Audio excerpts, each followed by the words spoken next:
चलिए स्टार्ट करते हैं आज का टॉपिक। आज जो है हम बायोलॉजी में जो आपका बॉडी फ्लूइड्स वाला जो चैप्टर है, जैसे ह्यूमन फिजियोलॉजी के अंडर हमारे पास ब्लड से रिलेटेड चैप्टर आता है, तो उसके हम क्वेश्चन डिस्कस करेंगे एनसीईआरटी बेस्ड, जो उसके सब्जेक्टिव क्वेश्चंस हैं। तो स्टार्ट करते हैं अपने फर्स्ट क्वेश्चन से। हमारा फर्स्ट क्वेश्चन है, नेम द components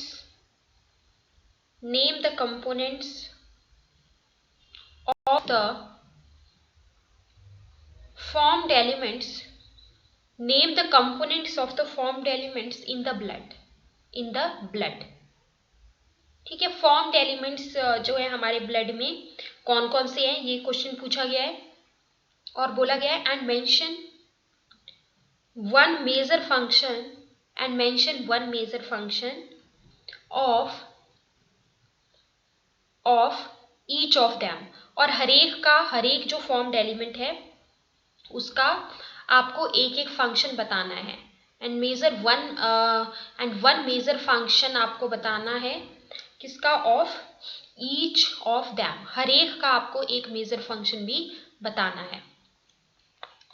तो देखिए, सबसे पहले जो हमारे ब्लड कॉर्पस्कल्स होते हैं उन्हीं को ही हम फॉर्म्ड एलिमेंट्स भी बोलते हैं। तो इसका आंसर कैसे लिखेंगे, ब्लड कॉर्पस्कल्स और formed elements, blood corpuscles are the formed elements in the blood। हमारे ब्लड के अंदर जो ब्लड कॉर्पस्कल्स होते हैं वही हमारे क्या होते हैं, ब्लड के अंदर जो फॉर्म्ड एलिमेंट्स हैं वो होते हैं। So blood corpuscles are the formed elements in the blood. They constitute nearly, देखो ये आपके लगभग 45% हिस्सा बनाते हैं आपके ब्लड का। दे constitute nearly 45% of the blood. Nearly 45% हिस्सा जो है आपके ब्लड का कौन बनाता है, फॉर्म्ड एलिमेंट्स या ब्लड कॉर्पस्कल्स ही बनाते हैं। क्योंकि आपके ब्लड के अंदर जो प्लाज्मा है वो लगभग जो है वो 55% है और लगभग 45% आपके फॉर्म्ड एलिमेंट्स हैं। ठीक है, बाकी लगभग 55% आप जो है प्लाज्मा को ले लेते हैं। फिर उसके बाद हम लिखेंगे इसमें properly answer, formed elements, point में फॉर्म्ड एलिमेंट्स आर, कौन कौन से फॉर्म्ड एलिमेंट्स हैं। अब सबसे पहले जैसे हमारे आते हैं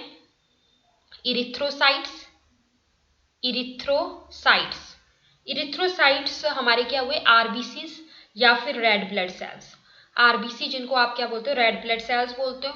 और दूसरे हमारे पास कौन से हुए इसमें, ल्यूकोसाइट्स। ल्यूको का मतलब होता है कलरलेस, ल्यूको मीन्स कलरलेस। तो जो हमारे ल्यूकोसाइट्स होते हैं इससे आप याद रखेंगे ये होते हैं डब्ल्यूबीसी और वाइट ब्लड सेल्स। ठीक है, थर्ड वन अपने पास कौन से आते हैं, हमारे पास आते हैं थ्रोम्बोसाइट्स। थ्रोम्बोसाइट्स को हम बोलते हैं ब्लड प्लेटलेट्स। थ्रोम्बोसाइट्स को कहा जाता है ब्लड प्लेटलेट्स। ओके, तो ये नाम हम लिख लेंगे। उसके अलावा देखो और पढ़ो, क्वेश्चन में क्या बोला गया है कि mention one major function of each of them, हर एक का आपको एक जो मेजर जो इंपॉर्टेंट जो इनके फंक्शंस हैं वो भी बताने हैं। तो उसके बाद आप इसमें हेडिंग डालोगे फंक्शन के लिए, द मेजर फंक्शंस क्या क्या हैं इसके, ये भी पॉइंट में लिखेंगे। जैसे फर्स्ट पॉइंट हम यहाँ पे डाल सकते हैं, the major function of RBCs का जो मेजर फंक्शन है वो क्या है ना, तो वो है आपका ट्रांसपोर्ट के लिए, ट्रांसपोर्ट ऑक्सीजन के ट्रांसपोर्ट के लिए इसका रोल है। फ्रॉम लंग्स से बॉडी टिश्यूज तक, from lungs to body tissues, lungs से बॉडी टिश्यूज तक। And CO2 from body tissues से CO2 को लेके आना, उसको ट्रांसपोर्ट करना लंग्स तक, from body tissues to lungs. अब ऐसा क्यों होता है, क्योंकि लंग से जो ऑक्सीजन आएगी, है ना, वो आपके बॉडी टिश्यूज को जरूरी है ना। बॉडी टिश्यूज को किसकी जरूरत है? ऑक्सीजन की। अब जो भी वेस्ट के तौर पे CO2 होगा वो वापस से जो है आपके ब्लड के अंदर डाल देगा टिश्यू, है ना। तो फिर वो CO2 जो है वो बॉडी टिश्यू से कहाँ पे जाएगी? लंग्स में जाएगी, ताकि वो वहां पे ऑक्सीजनेटेड हो सके। सो नेक्स्ट जो है हम यहाँ पे बोलेंगे, जो हमारे ल्यूकोसाइट्स होते हैं, व्हाइट ब्लड सेल्स, उनका फंक्शन लिखेंगे। सो WBCs प्रोवाइड, WBC का काम क्या होता है? They provide immunity to the body. हमारी बॉडी को इम्यूनिटी प्रोवाइड करने का काम जो है वो किसका आता है? WBC का आता है। WBC they provide immunity to the body. Third one अपने पास आते हैं ब्लड प्लेटलेट्स। ब्लड प्लेटलेट्स का जो इंपॉर्टेंट रोल आता है वो आता है हमारे ब्लड क्लॉटिंग में। So blood platelets play important role in blood clotting. इनका इंपॉर्टेंट रोल रहता है ब्लड क्लॉटिंग में। जो हमारे ब्लड प्लेटलेट्स होते हैं उनका इंपॉर्टेंट रोल किसमें है? ब्लड क्लॉटिंग में। ओके, तो ये हो गया हमारा फर्स्ट क्वेश्चन, यहाँ पे इसका आंसर कंप्लीट। इसको मैं इरेज करती हूँ। अब हम बात करेंगे नेक्स्ट क्वेश्चन की, क्वेश्चन नंबर 2। नेक्स्ट जो क्वेश्चन नंबर 2 है, NCERT बेस्ड क्वेश्चन हम डिस्कस कर रहे हैं। तो नेक्स्ट क्वेश्चन जो है इसमें, that is what is the importance of plasma proteins. जो हमारी प्लाज्मा प्रोटीन्स होती हैं उनका क्या इंपॉर्टेंस होता है? This is our next question. So plasma proteins जो है वो आपका कंस्टिट्यूट करती हैं लगभग 7 से 8% of plasma. So plasma proteins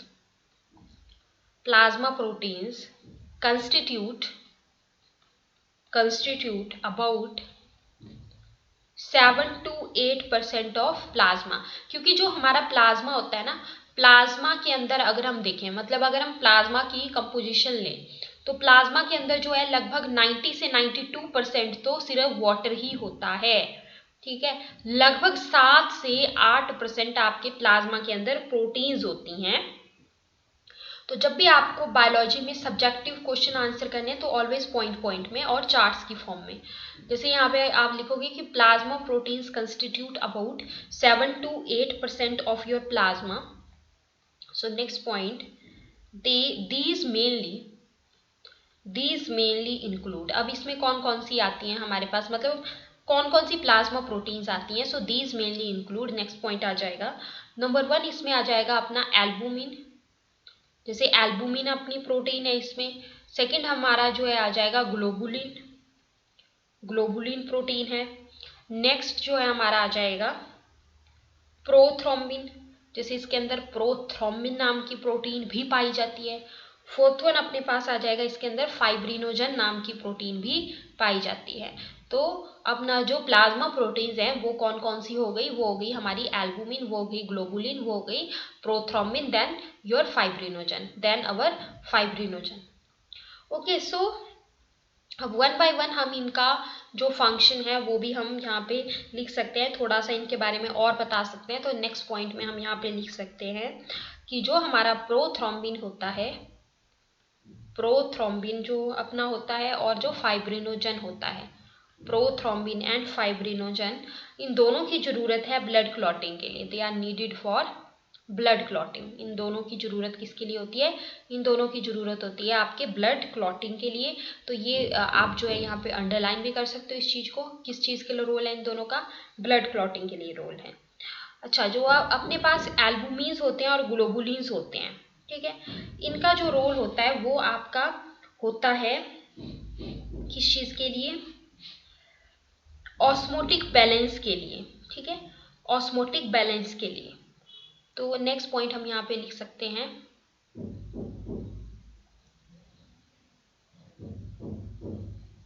एल्बुमिन्स and globulins, they retain water in blood plasma। तो मतलब एक तरीके से इनका रोल किस चीज के लिए है? And helps in maintaining osmotic balance. तो मतलब आप ये बोल सकते हो कि जो बॉडी का जो एक तरीके से जो ऑस्मोटिक बैलेंस है ना, उसको बनाए रखने के लिए इनका रोल है। तो ऑस्मोटिक बैलेंस के लिए रोल जो है किसका है, एल्बुमिन और ग्लोबुलिन्स का रोल जो है इसमें आ जाता है। फाइब्रिनोजन का जो मेन रोल है वो किसमें आता है आपका, that is in the blood clotting, that is in blood clotting.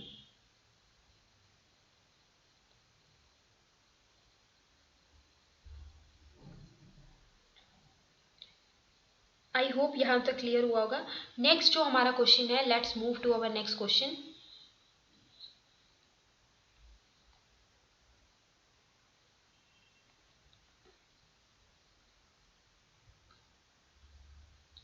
So next question जो है हमारे पास, that is the write the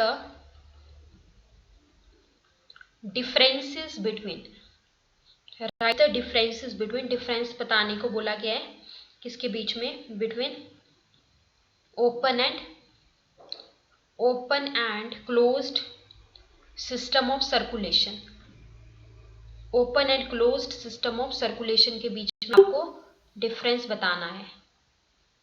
what is the difference between the open and close system of circulation.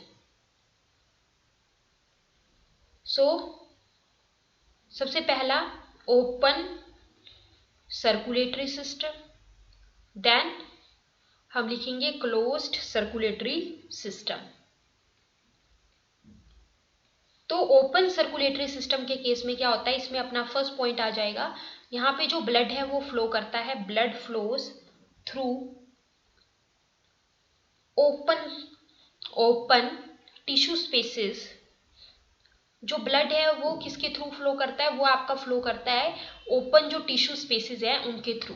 ठीक है, तो जो अपने पास open जो टिश्यू स्पेसेस हैं उनको हम लोग बोलते हैं साइनसेस।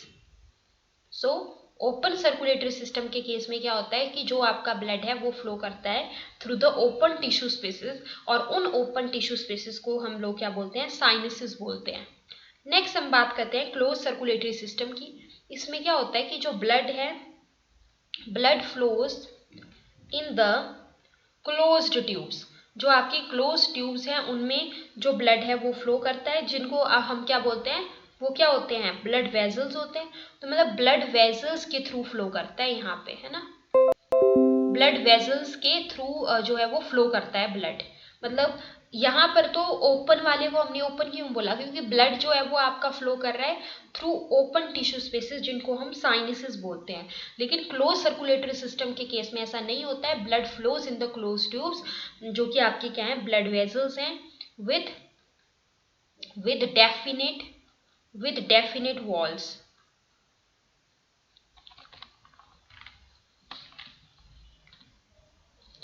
सो नेक्स्ट इसमें आता है हमारा, अब इसमें क्या होगा आपका ओपन सर्कुलेटरी सिस्टम के केस में, blood is in direct contact, blood is in direct contact with the tissue cells. इसमें जो सेल्स हैं, जो टिश्यूज हैं, उनके डायरेक्ट कांटेक्ट में आपका ब्लड रहेगा। ठीक है, क्योंकि through the open spaces blood आपका फ्लो कर रहा है, साइनसेस के थ्रू आपका ब्लड फ्लो कर रहा होता है। लेकिन क्लोज सर्कुलेटरी सिस्टम के केस में ऐसा नहीं होता है, blood does not come in direct contact. यहाँ पे आपका ब्लड जो है वो डायरेक्ट कॉन्टैक्ट में नहीं आएगा विद द टिश्यू सेल्स। यहाँ पे आपका ब्लड जो है वो डायरेक्ट कांटेक्ट में नहीं आएगा जो बॉडी के जो सेल्स हैं या टिश्यू हैं उनके साथ। वाई? क्योंकि ब्लड जो है वो फ्लो कर रहा है, यहाँ पे ब्लड जो ओपन स्पेसेस हैं उनके थ्रू डायरेक्टली फ्लो नहीं कर रहा है, ब्लड आपका फ्लो कर रहा होता है through the blood vessels, you can say.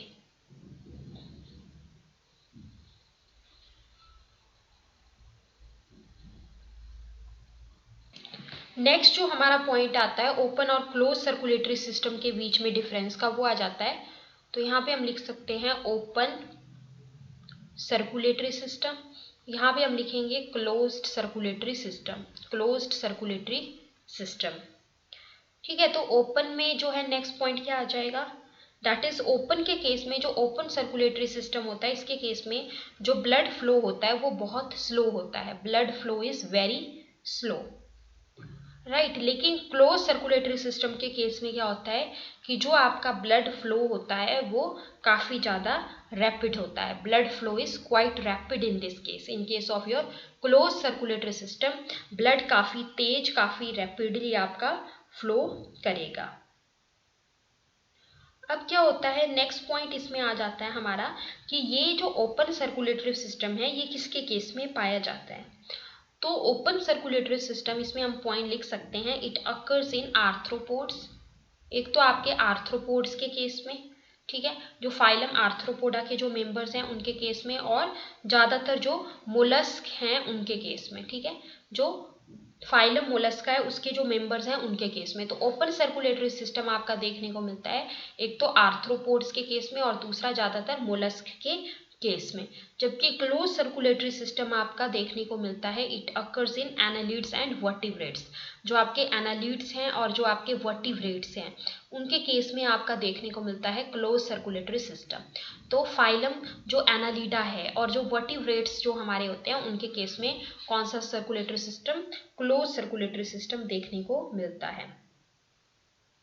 So next जो है हमारा आता है, नेक्स्ट क्वेश्चन आता है, ये डिफरेंस हमारा जो है यहाँ पे कंप्लीट हो गया, we have completed this difference.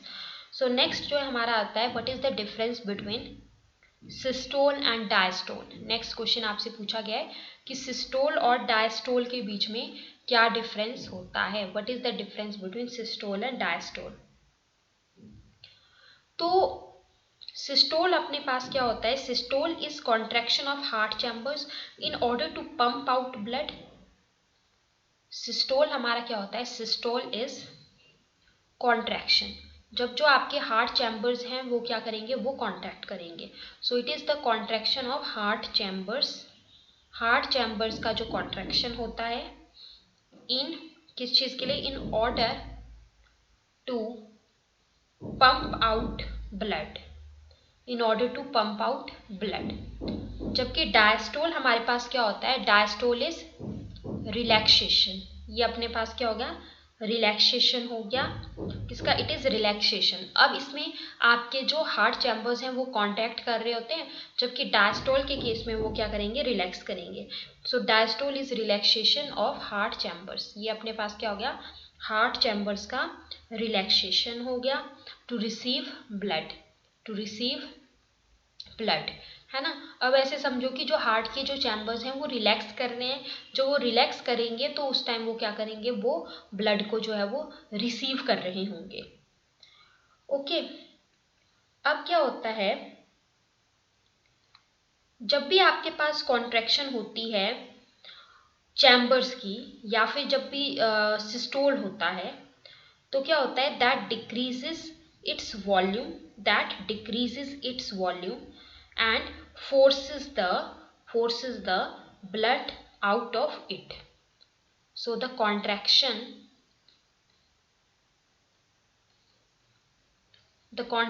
of a chamber, जब भी हार्ट के जो चैम्बर्स हैं उनकी कॉन्ट्रैक्शन हो रही है, या फिर जिसको हम सिस्टोल बोलते हैं, और सिस्टोल की स्टेज जो है उसमें क्या होता है, that decreases its volume, that decreases its volume and forces the blood out of it, ठीक है। तो क्या होगा, अब देखो, जब भी आपका जो हार्ट है, जब भी उसके जो चैम्बर्स हैं वो आपके कॉन्ट्रैक्ट कर रहे होंगे, तो उससे क्या होगा, उससे उसका जो वॉल्यूम है चैम्बर्स का वो घटेगा, और ब्लड जो है वो फोर्स होगा चैम्बर्स के बाहर। लेकिन जब आपके पास डायस्टोल होता है तो उसमें आपके पास क्या होता है, रिलैक्सेशन जो हो रही होगी, मीन्स रिलैक्सेशन, या फिर जो डायस्टोल का फेज आता है वो क्या होता है, relaxation of heart chambers, relaxation of heart chambers, और diastole brings them back, brings them back to their original size to receive more blood. देखो इसमें क्या होता है कि जब भी आपके पास जो हार्ट के जो चैम्बर्स हैं वो जब क्या करेंगे, वो जब रिलैक्स करेंगे, जब आपके हार्ट के चैम्बर्स रिलैक्स कर रहे होंगे या फिर जिसको हमने जो है वो डायस्टोल वाली स्टेज बोली, तो उससे क्या होगा, that brings them back to their original size. जो आपके हार्ट के जो चैम्बर्स हैं वो अपनी ओरिजिनल साइज में जो है वो वापस आ जाते हैं टू रिसीव मोर ब्लड। तो फिर वो और भी जो ब्लड है उसको रिसीव कर सकते हैं, जो मोर ब्लड है उसको वो फिर रिसीव कर पाएंगे। So this is the difference between the systole and diastole.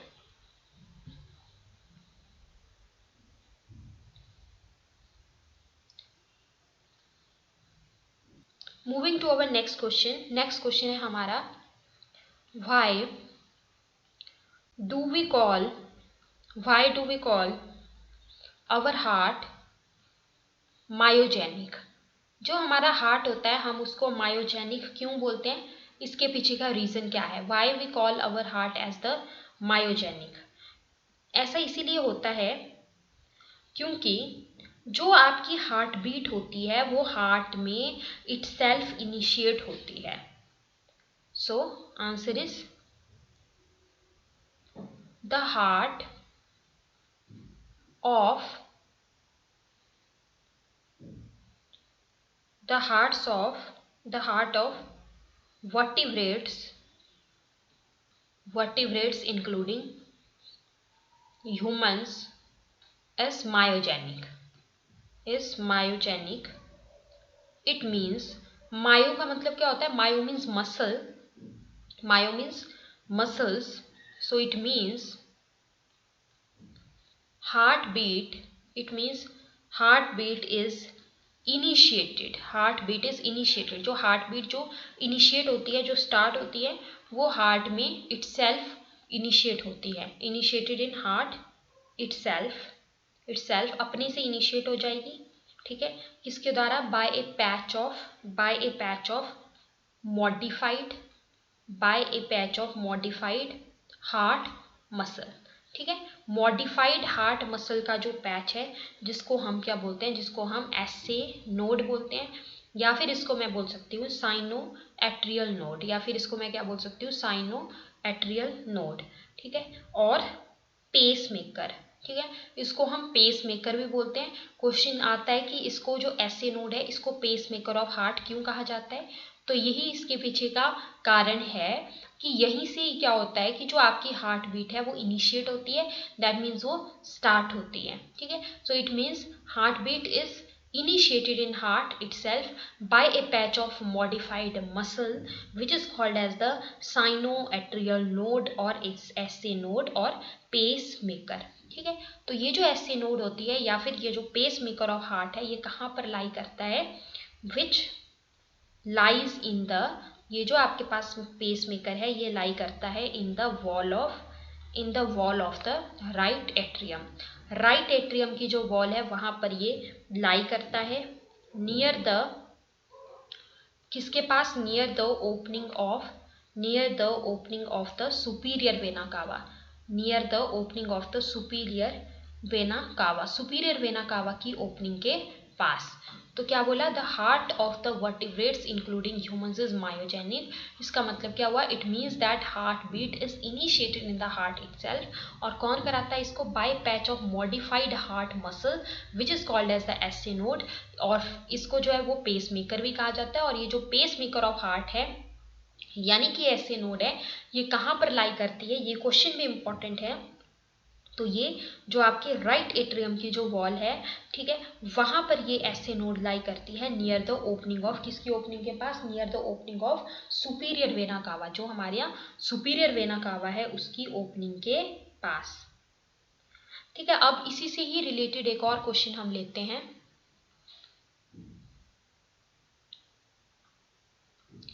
इसी से रिलेटेड एक और क्वेश्चन है। क्वेश्चन इज,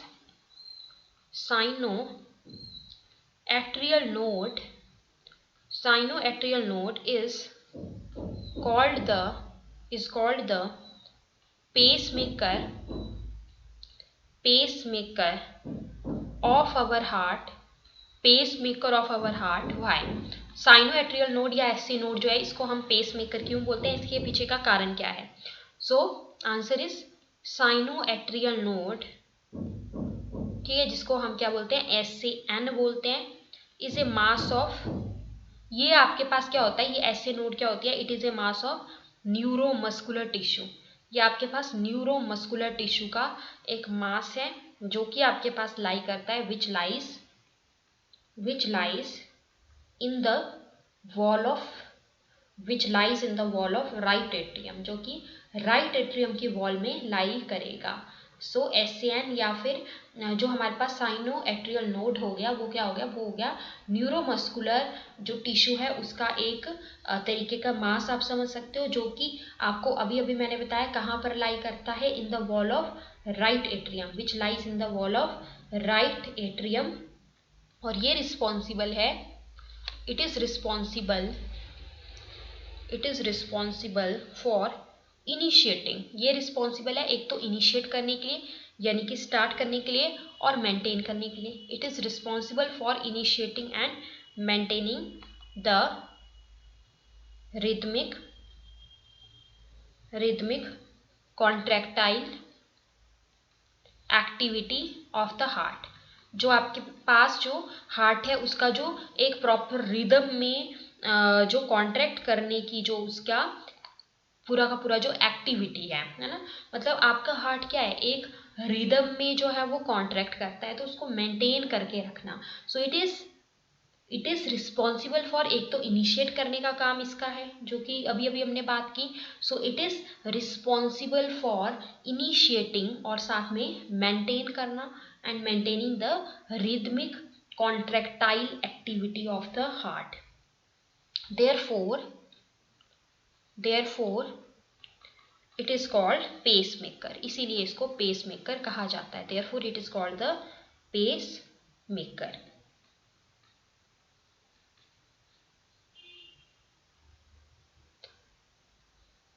ओके, सो ये आज जो है हमने कुछ क्वेश्चन डिस्कस किए NCERT based body fluids and circulation chapter में से. सो आज के लेक्चर के लिए जो है इतना ही सफिशिएंट है, बाकी हम नेक्स्ट टाइम डिस्कस करेंगे. Thank you so much.